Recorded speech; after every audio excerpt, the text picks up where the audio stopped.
Jack Roberto update. Yung ganap ni Jack kahapon dyan sa Manila Auto Salon 2023. Yan pa nga nagpa-picture sa kay Jack dyan. Dyan yan sa SMX Convention Center. Yan pa, nag-comment pa nga si Jack sa post ni Barbie sa Instagram. Sabi po ni Jack, "Hi po." Sabi ni Barbie, "Mahal." Yan ang happy Mansari kahapon ng Jack D. And event na pinuntahan ni Jack.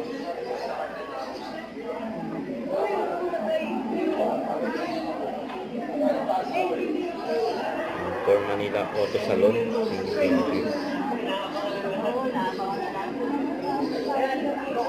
President of the Tennis Club.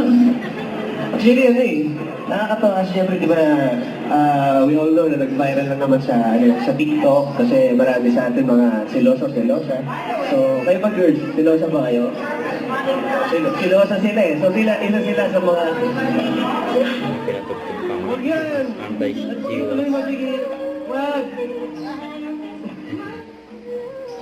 Thank you. Grabe, nakarating pa ng Manila Auto Salon 2023 itong My All natin. Pag sinerch nyo nga sa Spotify yan, lalabas na My All by Jack Roberto. Hindi naman nayak sa amin.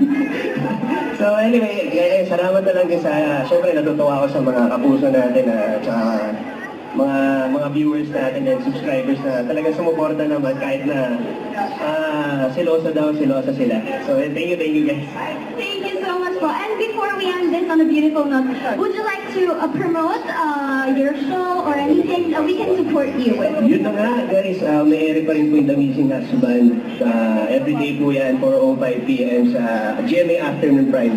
So sana supportahan nyo kami. And of course, nag-launch din ako ng business, yung GC Essential. So sa mga gustong magpabuti dyan, magpapogi, meron po kami sa e-commerce. Order lang po kayo. Pili na, relax. Yeah, thank you guys. Huwag kalimutan mag-subscribe, click ang notification bell para lang update po ang lecture reaction vlog. Bye guys, thank you for watching.